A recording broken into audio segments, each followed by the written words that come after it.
tu veux marcher avec Dieu dans le surnaturel, niba ushaka kugendana n'Imana mu by'imbaraga zazo, c'est-à-dire voir des actes surnaturels. ukabona ibikorwa birenze ibya kimuntu. Parce que c'est ça le titre de ce petit enseignement. Kuko niwo mutwe w'izi nyigisho. Amen. Amen. Hein? Amen. Si tu veux inviter le surnaturel de Dieu dans ta vie, niba ushaka gukingurira ibi bintu bidasanzwe byitari bya kimuntu mu buzima bwawe, il faut savoir que les principes restent valables. ukwiye kumenya ko amahame aracyakora n'ubu. Tu dois mettre Dieu en avant. Ugomba gushira Imana imbere. Les intérêts de Jésus avant les tiens. Inyungu z'umwami Yesu zikaza imbere y'izawe. Ne jamais argumenter avec la parole du Seigneur. Ntukajya impaka n'ijambo ry'umwami. Tes idées sont fausses lorsqu'elles sont contraires à ce que Dieu dit. Ibitekerezo byawe ni binyoma iyo bihabanye n'iby'ijambo ry'Imana rivuga. Parce que Dieu est Dieu. Kubera ko Imana ni Imana. C'est terrible ce que Dieu dit. Iby'Imana ivuga biteye ubwoba. Hein?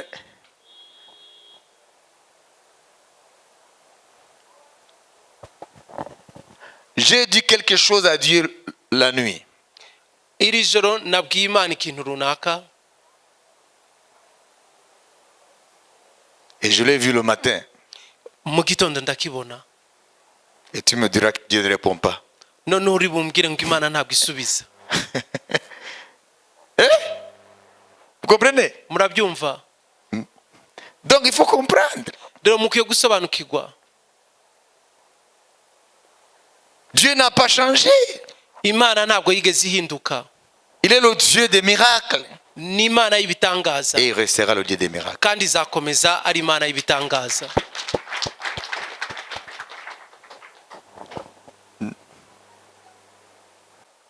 J'ai ordonné les corbeaux Nategetse ibikona de te nourrir kukugaburira matin et soir. amanywa na nijoro. La viande, Inyama du pain.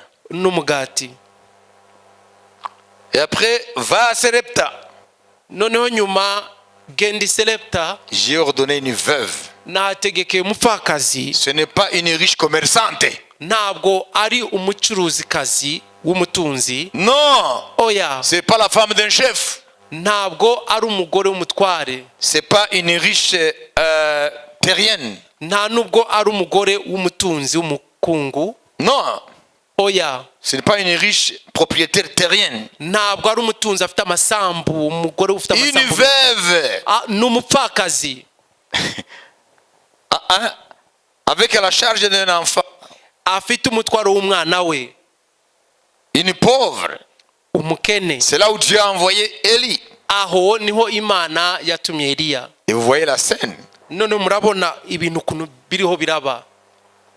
Et Dieu est intervenu Kandi Imana yaraserutse dans la vie de la veuve. mu buzima bw'uyu mupfakazi. Elle n'a pas souffert de faim Ntabwo yigeze yicwa ni n'inzara de soif n'inyota durant toutes les années de la famine. imyaka yose y'inzara. Les fonctionnaires ont péri. Abafite akazi bakora barapfuye. N'ont pas trouvé où acheter l'argent, la nourriture. Ntibageze babona aho bagurira ibyo kurya. La famine a frappé même à la cour royale. Inzara yarateye igera no ku kirimba cy'umwami. Le roi commençait à diminuer sa ration. Umwami atangira kugabanya ifunguro rye rya buri munsi. Les chevaux manquaient de quoi à manger. Amafarashi abura ibyo kurya.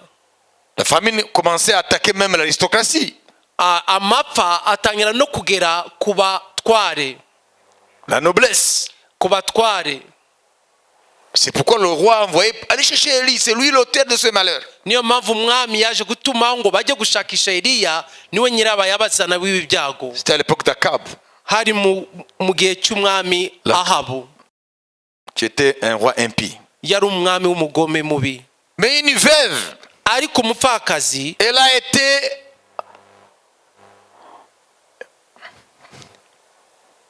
Dieu s'est préoccupé avec soin de cette veuve, son enfant. Imana yitaye kuri buri kimwe cyose. Dieu l'a gâté.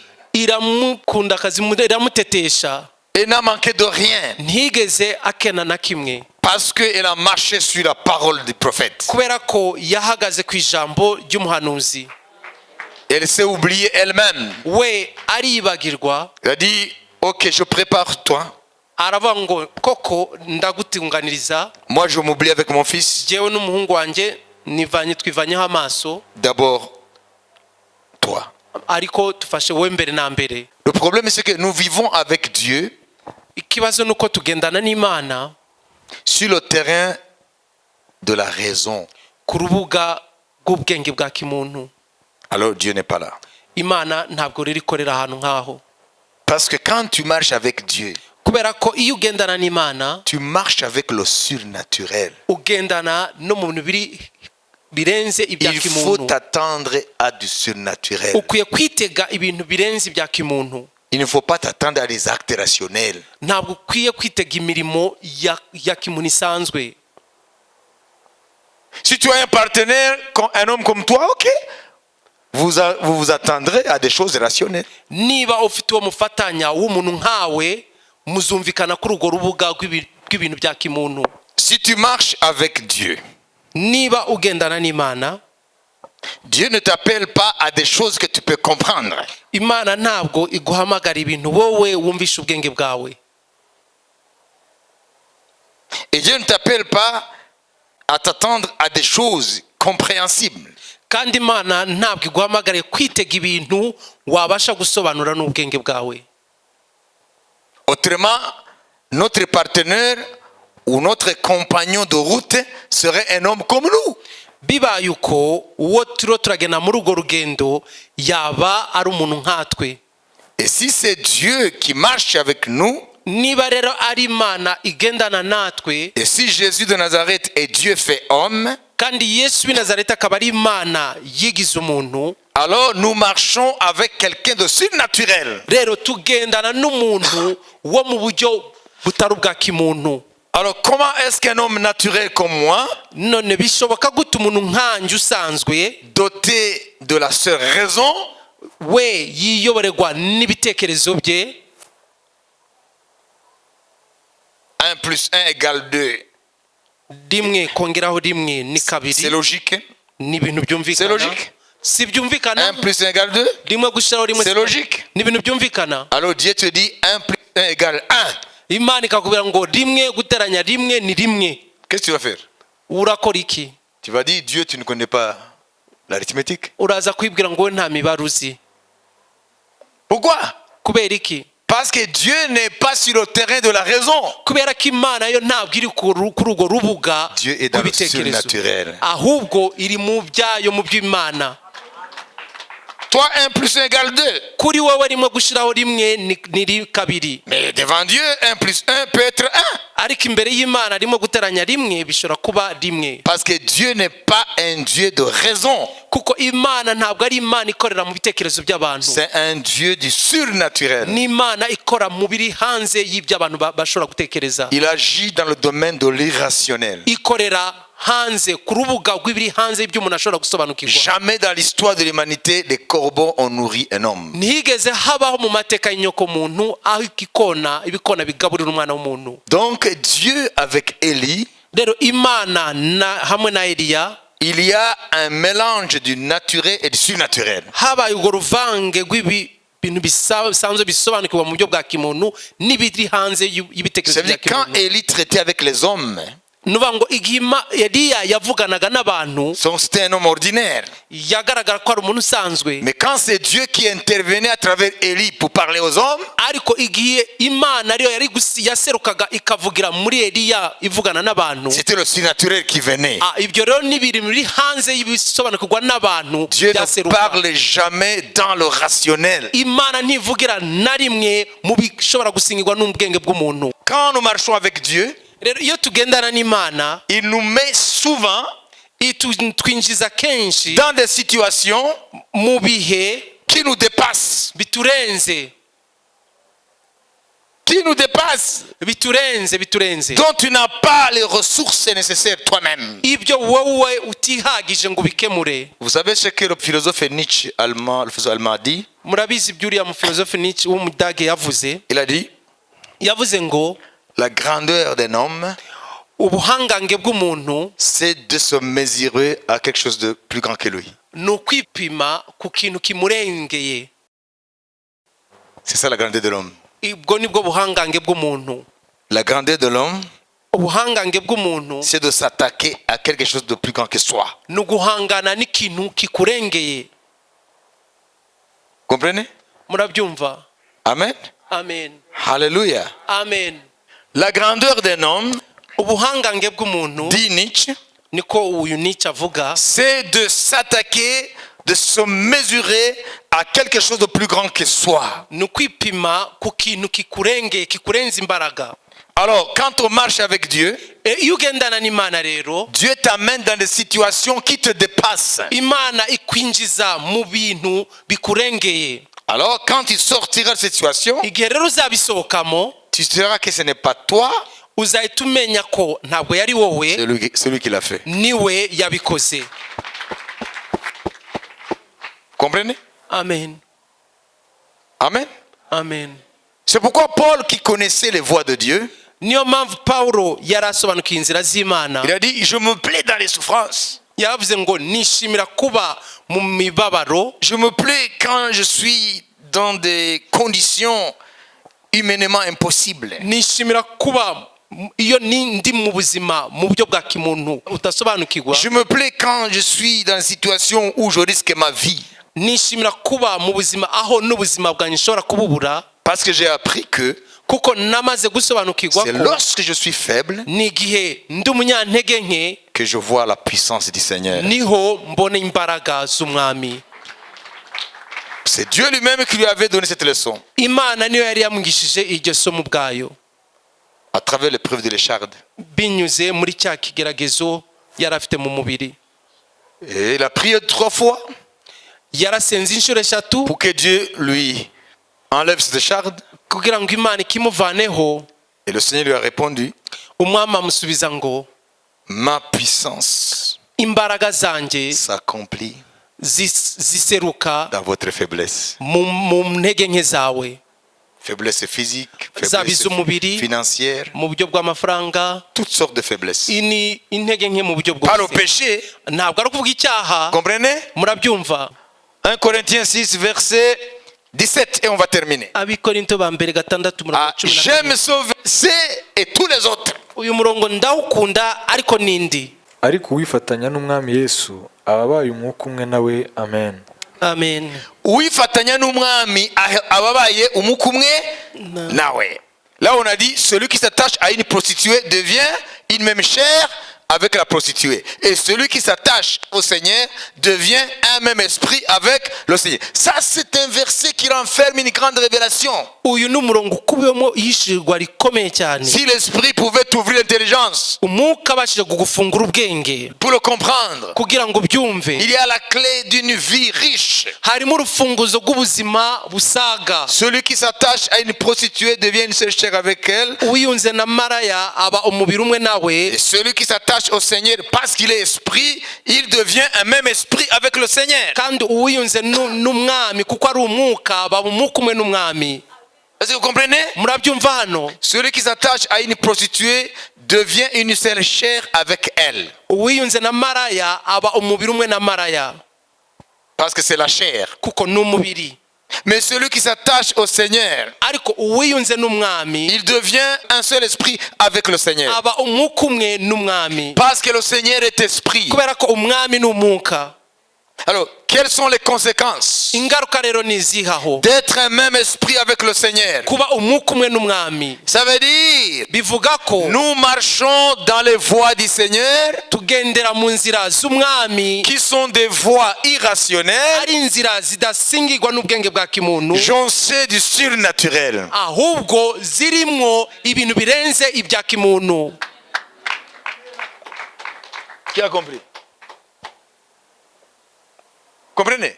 Amen. Si je m'attache à une prostituée, Niniyunga na maraya je deviens une seule chair avec elle, dit la Bible. tuba umubiri umwe niko Bibiliya ivuga. Et si je m'attache au Seigneur, Ariko niyunga n'umwami je deviens un seul esprit avec lui. mba umwuka umwe nawe, Parce que le Seigneur n'est pas la chair. kuko umwami ntabwo ari umubiri, Le Seigneur, c'est l'esprit. we ni umwuka. Alors, moi, mon esprit et l'esprit du Seigneur, nous devenons un. Je rero umwuka wanjye n'umwuka w'umwami biba ikintu kimwe. Et quand je marche, Rero iyo ngenda rero je ne suis pas comme celui-là qui n'a pas le Seigneur. ntabwo mera nk'uriya adafite umwami, Parce que lui, il marche dans la chair seulement. kuko we yigendera mu mubiri gusa, Et ses ressources sont charnelles. kandi n'ibimubeshaho ni iby'umubiri gusa, Ses voies sont rationnelles. n'inzira ze ni iz'umubiri gusa. Mais quand je marche avec le Seigneur, Ariko iyo tugendana n'umwami, je deviens un seul esprit avec le Seigneur. umwuka umwe n'umwami, Donc, je vois dans ma vie, rero mpita mbona mu buzima bwanjye, dans ma marche, muri urwo rugendo rwanjye, des faits extraordinaires. ibikorwa birenze ibya kimuntu. Je vois des actes extraordinaires. Mbona imirimo irenze iya kimuntu, Je vois des faits du Seigneur. mbona imirimo y'umwami, Je vis des miracles de Dieu. nibera mu bitangaza by'Imana, Parce qu'avec le Seigneur, kuko hamwe n'umwami nous marchons sur le chemin du surnaturel. tugendera kuri iyo nzira y'ibitangaza, Parce que nous sommes devenus un seul esprit avec lui. kubera ko tuba twabaye umwuka umwe nawe. Alors, en étant avec le Seigneur un seul esprit, Rero mu gihe twabaye umwuka umwe n'umwami, alors les événements font face à l'éternel lui-même. rero ibyo duhura nabyo bihangana n'uwiteka ubwe. Vous comprenez? Murabyumva? Donc, il y a le surnaturel qui intervient dans notre vie. Rero hari ibintu by'ibitangaza biza bikagaragara mu buzima bwacu. Mais avoir le Seigneur dans sa vie Rero kugira umwami mu buzima bwawe et marcher dans le surnaturel, no kugendera mu bitangaza ça ne vient pas de soi. ntabwo byikora gutyo, Ça nécessite d'abord bisaba mbere na mbere une prise de conscience que le Seigneur avec toi, vous êtes devenu un seul esprit. uko kumenya ko wowe n'umwami muri hamwe mwabaye umwuka umwe. Deux, Icya kabiri il faut savoir qu'on marche avec Dieu dans la foi et par la foi. ni ukumenya ko ugendana n'Imana mu kwizera kandi uyobowe no kwizera. C'est là où tu libères le surnaturel. Aho niho rero urekura iby'ibitangaza, C'est là où Dieu se manifeste dans la vie. ni naho Imana yigaragariza mu buzima, Dans tous les domaines. ni mu byerekeranye n'ubuzima bw'umuntu byose, Le domaine spirituel, haba mu mwuka, le domaine matériel, haba mu bifatika, le domaine financier. haba mu mafaranga. Donc, on voit Dieu. Umuntu akabona Imana. Il est temps maintenant Harageze rero noneho de comprendre ko umuntu amenya que nous sommes appelés ko duhamagariwe à marcher avec le Seigneur l'Esprit kugendana n'umwami umwuka, et à marcher dans les œuvres surnaturelles de l'Esprit. no kugendera mu mirimo itangaje y'umwuka, Là où nous laissons le surnaturel parler. aho tureka ibitangaza bwabyo, Là où nous laissons l'Esprit de Dieu parler à travers nos vies, nos actes, etc. aho turekera umwuka w'Imana akavugira mu buzima bwacu, mu mirimo n'ibindi. Vous voyez, nous n'avons pas compris ce que la vie chrétienne. Murabona, ntabwo twasobanukiwe icyo ari cyo ubuzima bwa Gikristo. Voilà pourquoi nous ne voyons pas la gloire de Dieu. Ni nayo mpamvu tutabona ubwiza bw'Imana, Parce que nous sommes dans le rationnel. kuko twebwe twibereye mu bisingirwa n'ubwenge bwa kimuntu, Et Dieu est dans le monde surnaturel. ariko Imana yo iri hanze y'ibyo. Dieu Kw'Imana ne nous conduit pas dans des choses qui sont de notre taille ntabwo itujyana mu bintu biri ku kigero cyacu, ou à notre niveau. bingana natwe, Parce que là, il n'interviendra pas. kuko aho nta mpamvu y'uko yahaza, Parce que tu as des ressources humaines capables kuko uba ufite ibya kimuntu de venir au bout kubashisha de ces problèmes. gukemura ibyo bikuri imbere. Mais Dieu nous amène sur un terrain où tout nous dépasse. Ariko Imana yo itwinjiza ku rubuga aho byose biturengeye, Où nous sommes des petits David devant les Goliaths. aho tuba turi ka Dawidi imbere ya Goliyati. C'est là où le Dieu de David se manifeste. Aho niho Imana ya Dawidi yigaragariza. Goliath tombe. Goliyati akagwa hasi. C'est là où Dieu nous amène. Aho ni Imana itujyana De prendre une ville dont les habitants sont des vaillants guerriers comme Jéricho. kwigarurira umugi aho abasirikare bawo ari bihangange nka Yeriko, et non pas en utilisant le marteau hatabaye gukoreshwa inyundo pour briser les murs, kugira ngo bamenegure inkike, mais ariko en tournant, muri uko en faisant le tour muri uko kuzenguruka et en criant à l'honneur de l'Éternel. no kurangurura izina ry'Uwiteka, icyubahiro cy'Uwiteka Au 7e tour, ku muzenguruko wa karindwi, et les murs s'effondrent. za nkike zikariduka.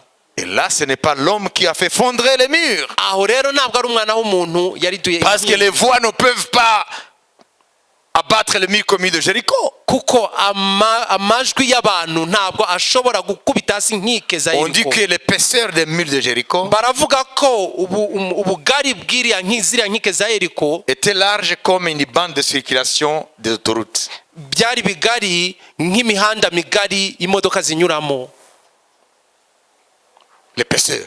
Ubugari Ces bw'inkike, murs ne se sont pas effondrés par des marteaux. izo nkike rero ntabwo zakubiswe hasi n'inyundo. Ils ont fait silencieusement 6 tours. Barazengurutse mu bucece inshuro zitandatu. Et le 7e tour, Ku ya karindwi, quand ils l'ont fait, ils ont crié. igihe babikoze baranguruye n'ijwi rirenga, Et les murs se sont effondrés. inkike zirariduka. Et ça aussi, Ibyo nabyo c'est du domaine de l'irrationnel. biri mu bidasingirwa n'ubwenge bwa kimuntu.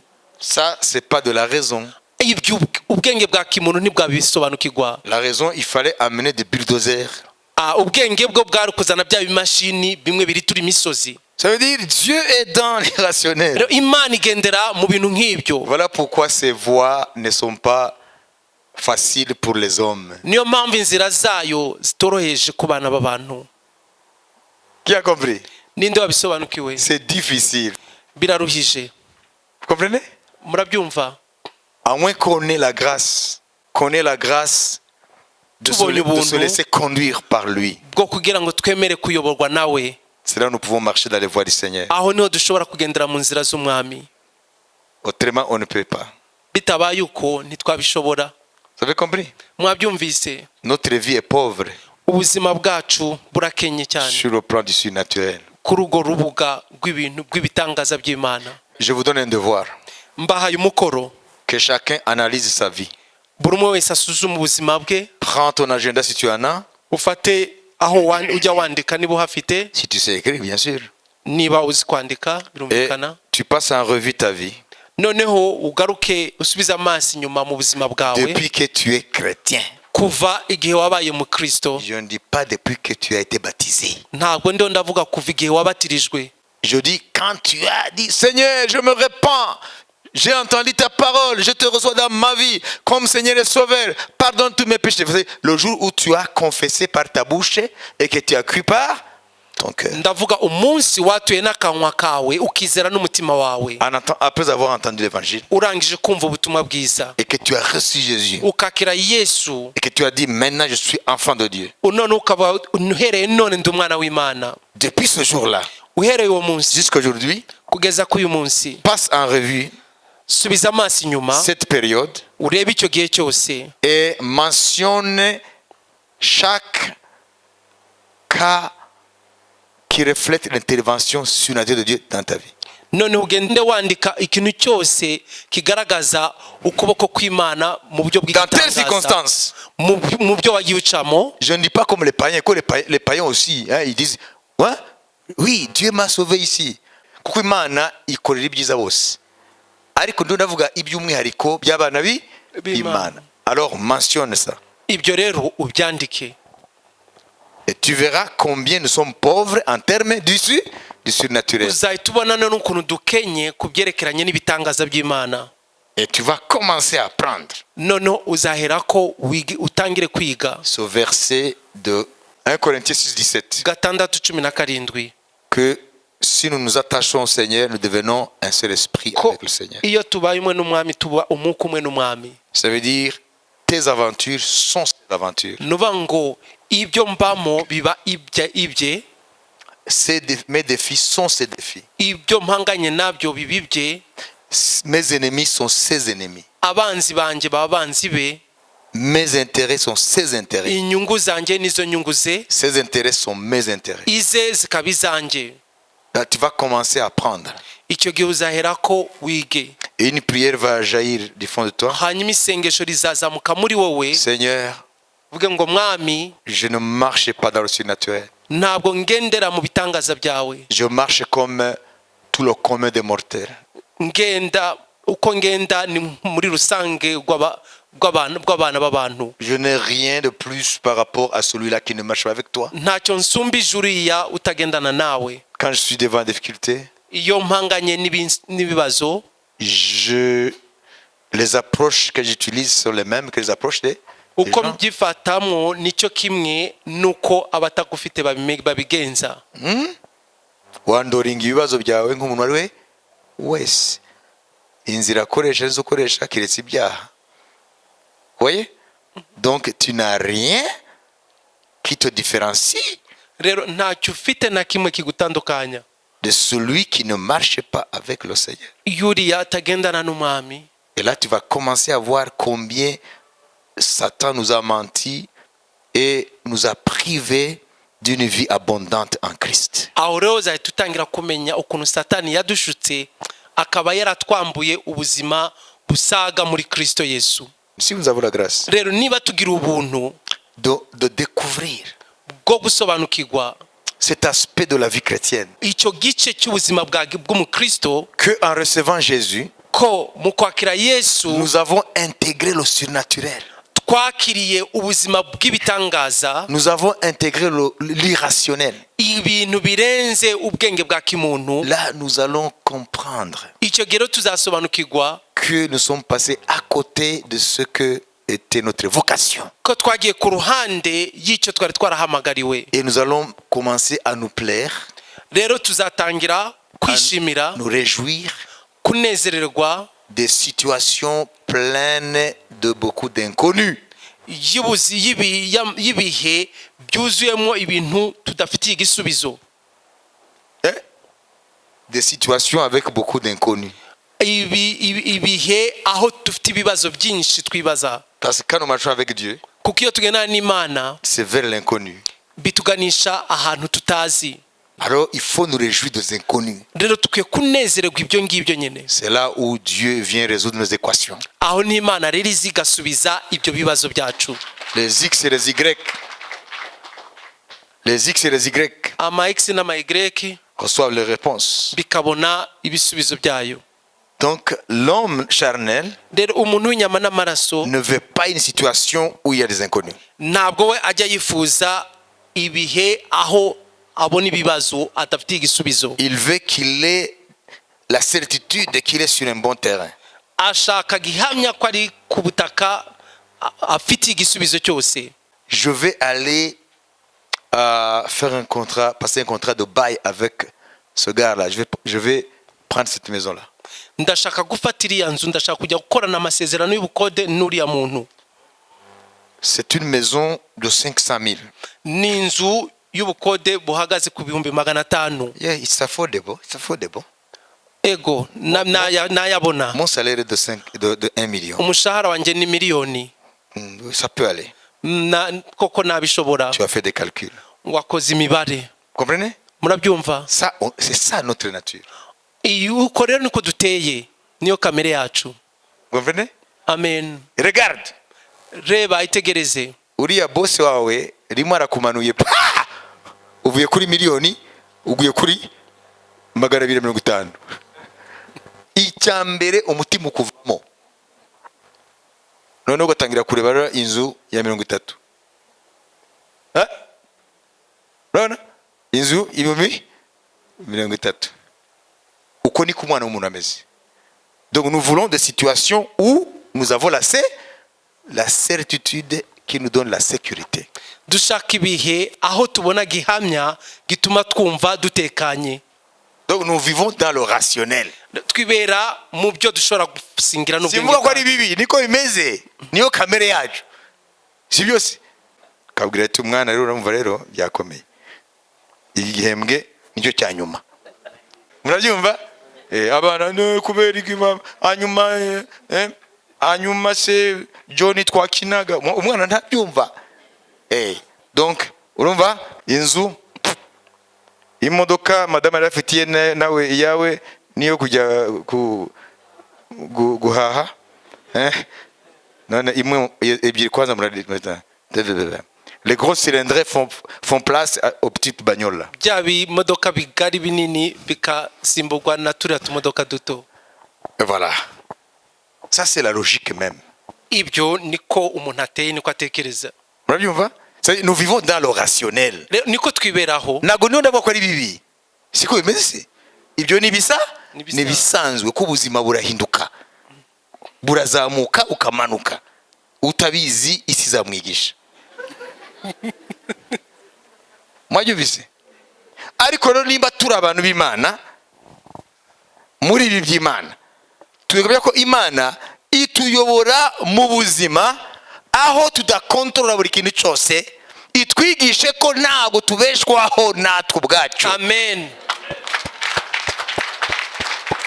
Ko ariyo ibeshaho buri kintu cyose. Amen. Mu gihe cyose rero ukiri muri rationnel ntago uzabona Imana.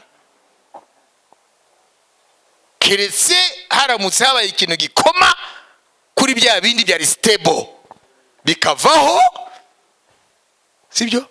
Kuko bakundukize n'ishuti zikakuvaho ugasigara uri wenyine. Iyo utazi Imana yayobo rero uzagira ikibazo. Ariko ibyo ni bihe byiza, kuko aho ni Imana ishaka kukwereka, haleluya, yuko atari wowe wibeshaho. Amen. Yuko atari bari abantu bakubeshaho. Amen. Yuko ari Imana ibeshaho buri kintu cyose. Amen. Makofi kwa Bwana. Ariho abantu benshi muri Bibiliya no mu buzima busanzwe bashobora guhamya ibi, yuko Imana igaragara iyo umuntu atagifite hepfo na ruguru, iyo umuntu atagifite iburyo n'ibumoso, imbere n'inyuma, aho ni Imana yerekana. Ikibazo rero tujya kubimenya tutigeze tunayikorera. Urayumva? Ariko iyo winjiye muri ibyo bihe, kuko uzi ko wigishijwe ko ari iyo nzira normal y'Imana, ntabwo bizagufata imyaka 40 mu butayu. Ndabyumvise. Hari gihe tumara imyaka 40 mu butayu ubusa. Muzi ko abisirayeli barafite urugendo rw'iminsi 11 bamaze imyaka 40. Amen. Kubera ko uzarindira kugira ngo izo security ziveho, kugira ngo iyo situation umetriza ibanze igende, abari utangira gukambakamba mu byo kwizera. Watangiye ubu bitaraba, watangiye ubu binahari ariko ntubishyireho umutima. Watangiye ubu kagafuka gihari n'aya mavuta. Watangiye ubu nako gafuka gihari. Watangiye ubu nako kantu karimo mavuta gihari. Imana ibona ihera ikwereke ko ari Imana. Haleluya. Ariko igihe byose biba bidagihari, uzatangira kuvunika wiga ukambakamba mu byo kwizera. Tangira ubu wige ubuzima bwo kwizera. Umukiranzi wanjye azabasha no kwizera. Haleluya. Amen. Haleluya. Nuvuga ngo Imana iravuga ngo komeza ibyo urakora, ariko utangire kwiga kwiringira jewe aho kwiringira ibyo. Kubera ko umuntu yiringira ibindi atari Imana ntabona Imana. Iyi ntabwo ari theology gusa y'ubwenge, ni experience turimo. Haleluya. Amen. Aho dushaka kugira ngo abantu bose bamenye kugendana n'Imana, bamenye ko kugendana n'Imana ni kuba umuka umwe n'Imana, kandi kugendana n'Imana ni ukwemvita rusinature mu buzima bwawe. Yesaya 55:6 kugeza ku murongo wa 11. Nimushaka Uwiteka bigishoboka kabonwa, nimumwambaze akiri bugufi. Umunyabyaha nareke ingeso ze, ukiranirwa areke ibyo yibwira, agarukira Uwiteka nawe aramugirira ibambe. agarukire Imana yacu kuko izamubabarira rwose pe. Erega ibyo nibwira si byo mwibwira, kandi inzira zanyu si zimwe n'izanjye, niko Uwiteka avuga. Nk'uko ijuru risumba isi, niko inzira zanjye zisumba izanyu, n'ibyo nibwira bisumba ibyo mwibwira. Nk'uko imvura na shelegi bimanuka bivuye mu ijuru ntibisubireyo, ahubwo bigatosa ubutaka, bukameza imbuto, bugatoshya n'ingundu, bugaha umubibyi imbuto, n'ushaka kurya bukamuha umutsima, niko n'ijambo ryanjye riva mu kanwa kanjye rizamera. Ntirizagarukira ubusa, ahubwo rizasohoza ibyo ushaka, rizashobora gukora ibyo naritumye. Amen. Amen. Haleluya. Mwumvise inzira ze sizo nzira zacu. Inzira ze ntabwo ari zo zacu, na niyo mpamvu bitugora kuzigenderamo, kuko izacu ni rationnel, ni ibintu byumvikana. Ndahembwa aya mafaranga, ibyo mbasha ni ibi. Okay? Nta bindi nshobora gukora birenze ibyo. Okay? Izo ni inzira z'umuntu zumvikana, ariko inzira z'Imana ni izindi. Zo ntabwo ziri mu mibare yacu, zirarenze imibare yacu. Ntabwo rero wagendana n'Imana ngo mugendane mu mibare yawe, kuko Imana ntabwo yinjira mu mibare yawe. Imana irarenze ibyo, na niyo mpamvu idusaba gukora ibintu birenze imibare yacu. Ibi rero bivuga ni by'ukuri mu murimo w'Imana, ni by'ukuri mu buzima bwawe. Nawe wentegre ibi navuze, uzabona mu buzima bwawe ibintu bihinduka. Amen. Ubyentegre mu buzima bwawe. Haleluya. Izi principe twavuze ni z'ukuri mu murimo w'Imana, ni z'ukuri mu buzima bwa buri mukristo wese. Nushaka kubona Imana ukwiye kwiga icyo kintu. Ese bisobanura iki kuba umukumwe n'umwami? Bivuga iki? Ubyigeho. Okay?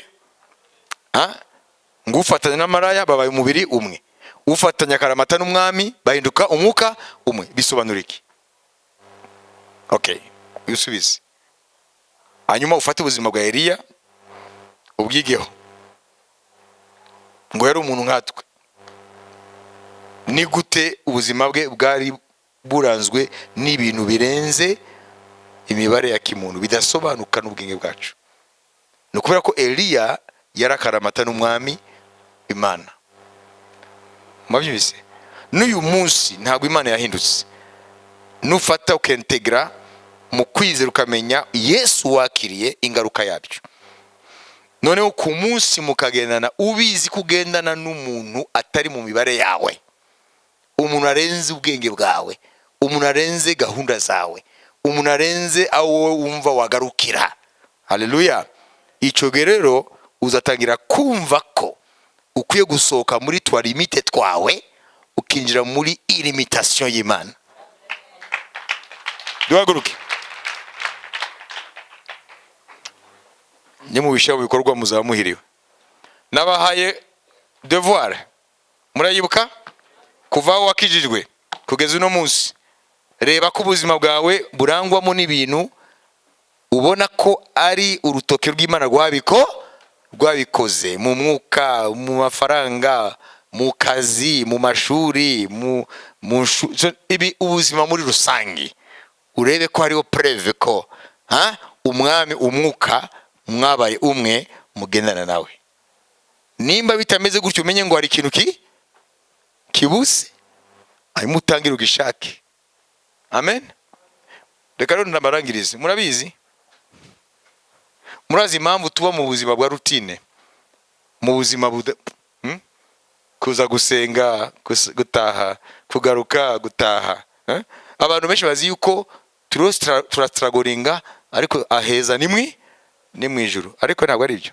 Mu ijuru hararutegereje, hari ibyo mu ijuru. Ariko impamvu Imana itadutwaye, Imana itadusaruye, nuko Imana irashaka gukoresha ubuzima bwacu kugira ngo yivuga amazina ku mwanzi wayo.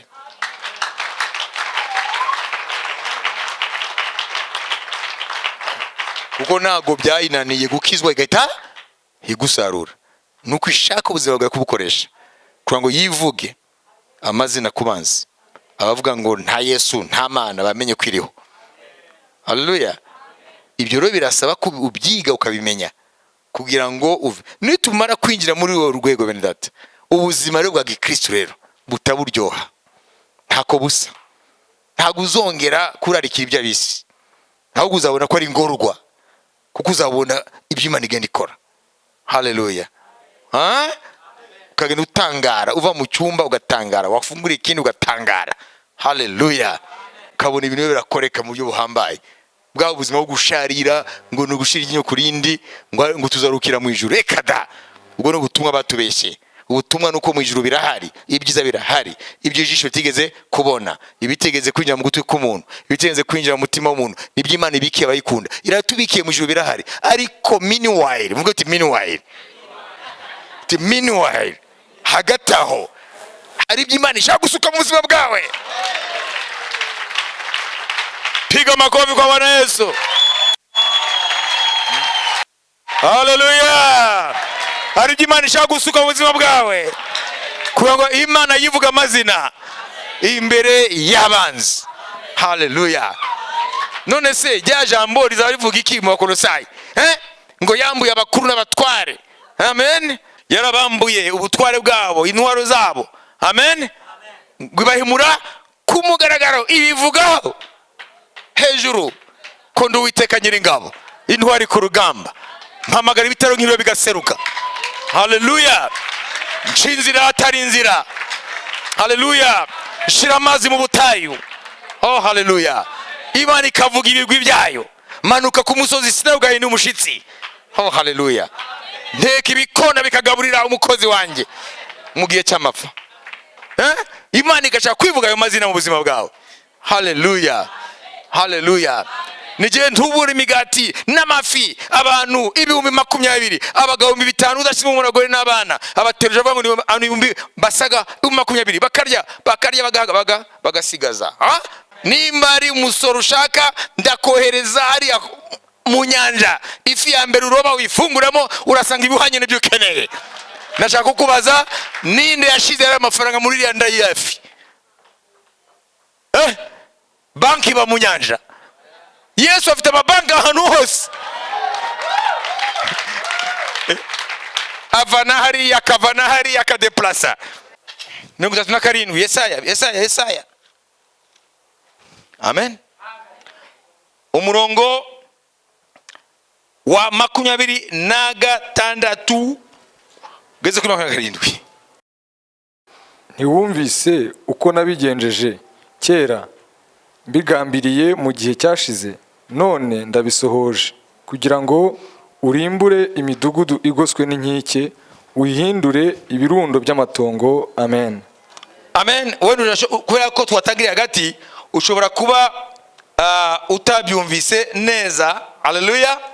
Ariko ukiye kumenya ko ni umwami wa Ashuri yarigiye gutera umwami wa Isirayeli, hanyuma arivuga amazina yentimida ngo baze ngo buriya bwami bwari bukomeye narabutsinze, nta mana zabo zigeze zibarokora.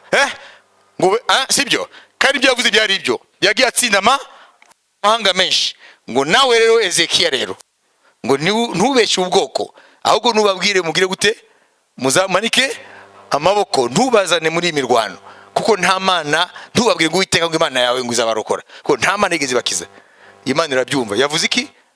Ngo wowe Sankeribu, ngo uzi ko ayo mahanga urata ko watsinze, ko ari jyewe nabigambira utaranabaho, kugira ngo igihe nk'iki ubigereho. Murumva? Nuvuga ngo ibintu biba byarateguwe n'Imana, biba byarasetinzwe nayo, hanyuma uko tugendera muri yo onofeke Imana igira gute, irabyorosora, hanyuma tukabibona. Biba bitwikiriwe kandi nta numwe yabimenya, na marayika ntiyabimenya aho biri. Amafaranga uzakeneye mu gitondo arahari. Yavuze iki? Ngo ibyo wigamba wagezeho by'ubutware, ngo wakamenye ko ari jye nabigambiriye kera utarabaho, none nkaba naremeye ko bisohora. Nuvuga ngo hari ibintu Imana yasetinze, iyo tugendanye nayo niyo tubona ko byari yarateguwe. Amen. rero nta na kimwe kitungura, niyo mpamvu kuko byose birahari. Haleluya. Amafaranga arahari somewhere. Okay, marayika ntabizi, nta numwe abizi, Imana ibizi gusa. Gendera muri yo, menya ko wowe n'umwami mwabaye umwuka umwe, gendera mu nzira zayo ziri supernatural, aho uzagenda ubona ko ibintu byose biri under control. Shima Imana amagambo yawe umunota umwe. Haleluya. Ubwira Imana ikuyobore mu nzira zayo, iguhe kugendana nayo, iguhe kutagendera mu mibare yawe, iguhe kwinjira mu nzira zayo nubwo ubwenge bwawe butazisobanukiwe. Haleluya. Nubwo ubwenge bwawe butazisobanukiwe, ubwira Imana.